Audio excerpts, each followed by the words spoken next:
In the past couple of weeks, a lot of people have been asking me about how to get on set and how to progress on set and to build relationships and progress in their career. And that kind of got me thinking about when I first got started and the path that I took. A lot of people have this misconception about the film industry that it's like this magical, mystical world and there's gates and you can't get in there. And in this video, I wanted to kind of share how I broke into the film industry and how you can too.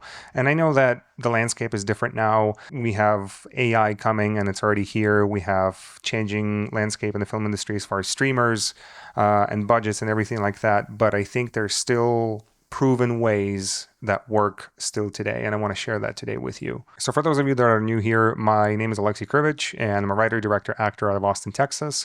I've been working in the film industry for the past 10 years, and I started as an actor, then I transitioned into photography and screenwriting, and then directing. And then now I kind of juggle between all of those things. And if you want to see my work, check it out in the link down below, and I have some other goodies there as well. Now, before we get started, I just want to let you know that I don't think there's one specific path to get into the film industry. I think that you have to pick what works for you and how you operate and what kind of person you are. So with that being said, let's get started. I think there's 4 paths to break into the film industry. So the first one is film school. And although it's not my personal favorite, and I think that there's not a lot of really good film schools out there, I think it's still viable. So I think the benefit of the film school is that you will kind of learn the theory, you will be able to have the tools like equipment available to you, and you will have a group of people that are doing the same thing, and you'll be able to learn with them.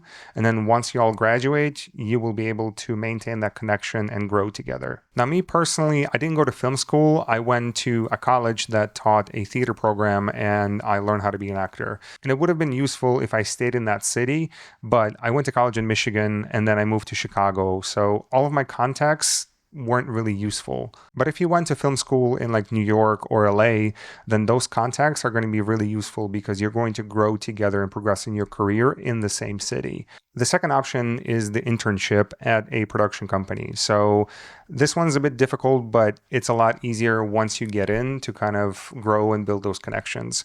So how you do that is essentially in your town, look up the best production companies. You want to research the company, research what kind of work they do, and then compare that to the tools that you have in your toolkit. And then find out who makes the decisions in that company and how you can get to them. Essentially, can you get to them through email? Can you actually get to them through Instagram DM and ask them for a cup of coffee and introduce yourself? Oftentimes, you may not be able to get to that top person, so you may have to look lower and start from the bottom up. So you have to find, for example, like the person who's the head of production and reach out to them and say, hey, I'm so-and-so. I have these skills that I can offer. I'm a hard worker. I'm a really quick learner. Will you please take me for free or some kind of low pay? I just want to get on set and I want to learn. I want to be helpful. Now, the thing about this method is that there's a lot of competition and it takes a lot of time to do that much research and figure out how you can be useful to that specific company and how your tastes align. But if you can get in, it's very valuable because you can grow with a team and you can learn all of the skills inside of that company. So now we're getting to my favorite 2 methods of how to get into the film industry because I actually use them and that's how I got to where I'm at right now. So one of those methods is to find one person that you know in the film industry. It doesn't matter, big or small, whatever role they have, just find one person that is remotely connected to the film industry. You reach out to them and ask them to grab a coffee with you. So go grab a coffee with that person and then let them know your skills. Let them know what you're good at. If you're good at editing, if you're good at BTS photography, if you're good at videography, ask them to get on set in any role that they have available as a PA, as an assistant to our department, and you let them know that you're willing to work for free to get experience because that's what you have to do in the very beginning. Now, if it's an acquaintance, you'll have to do a little bit more work. It's kind of similar to what we've talked about if you want to reach out to a production company. Like, even though you know that person, you kind of have to do some digging on what that person does, what's their style, and how you can be useful. And you do the same thing. You ask them for coffee and you let them know your skills and you let them know your wants and how you can be useful and ask them to get on set in any role role that's available. Now, before we move on, I want to quickly touch on how to properly reach out to those kind of people. The key here is to do a lot of research and craft a personal yet simple message to that person. And that email has to be really short and to the point. So you want to introduce yourself, what kind of work do you do, and then how you can be useful to them, and then touch on some kind of piece of work that they did that you really like and connect with that is similar to the style that you like to shoot. Now, also, you have to remember that these people are probably very busy and they have a lot of projects. So they may even want to bring you on, but they can forget because a lot of stuff can get in the way. So what you want to do is you want to remind that person about yourself and do a follow-up email and then another follow-up email. So let me give you a quick example. I recently worked with this amazing girl who was a art PA on a feature film. And I think it was her first or second set, but she did fantastic. Her attitude was great. She was very helpful. So we got connected on set. And then once the set was over, she reached out in like 3 or 4 weeks saying, hey, I loved working with you. And if you have any projects coming up, I'd love to be a part of it. I'd love to help out in any way for free. And I was like, great, amazing. I'll let you know if something comes up. And then I got busy. And what she did was great. She reached out again in a couple of weeks saying, hey, I just wanted to check in if there's any projects coming up. I'd love to be a part of it. And this time I was like, actually, yes, I have a commercial next week and we're looking for a PA for a camera department. And that's exactly how she was able to get on that gig, by being persistent, being nice, and being a hard worker. Another quick way to get on set is to find local filmmaking Facebook groups or go to local meetups. And that's a great way to network and connect. Now, with all that being said, you have to remember that the first few gigs will probably not pay, but that's okay because you don't have the skills to get paid yet. You're there to learn and you're there to meet people and make connections. So now let's move on to when you actually get on set, how do you stand out and what do you do? So a lot of people make the same mistake when they get on set, and I made that mistake as well. I remember when I got on my first couple of sets, which were actually big commercials for Nike, I remember that, yeah, it was cool atmosphere, but I didn't really care, and I didn't try to learn anything because in my head, I was like, I'm a director. I'm here to just observe the process and to make friends. The point of you getting on set is that you should learn from every department, every position, because that experience will later be very valuable in your own project. A quick thing to remember is that it's okay to ask questions. I think that the industry is changing in a really good way where people don't yell at you anymore and they're actually helpful and they're willing to help you out. I remember when I was on my very first feature and I was PAing in the lighting department, and I remember a gaffer asked me to bring a stinger and I had no idea what a stinger was. So I went to the truck and just looked for something that I didn't know what it was. And after about 20 minutes, I finally found somebody and asked them like, hey, what's a stinger? They laughed a little bit, but they told me and I found it and I brought it to the gaffer. So remember, it's okay to ask what something is and it's okay to ask questions. Another important thing is to stay cool and positive under stress because most sets are very stressful. Stuff goes wrong every time on every set. People remember people who stay cool and stay positive and constructive. And if you stay cool, people will bring you back on set. And finally, the most important thing is to connect with people on set. Don't just clock in and out. Actually make connections with people and build friendships because the relationships are everything in this industry. Now, the last way to get into the film industry is to make your own work and post about it. And ideally, you want to do it at the same time as you're doing the last step, which is actually working on set. Because when you're working on set, you're getting the experience and then you're using that experience on your own projects. So let's talk about projects first. And there's two categories of projects. There's kind of personal creative projects and there's commercial projects. And each one of them is good for a very specific reason. So the first category, the personal creative projects, are things like short films and music videos. And in those projects, you are developing your own style and taste. You're developing your creative voice.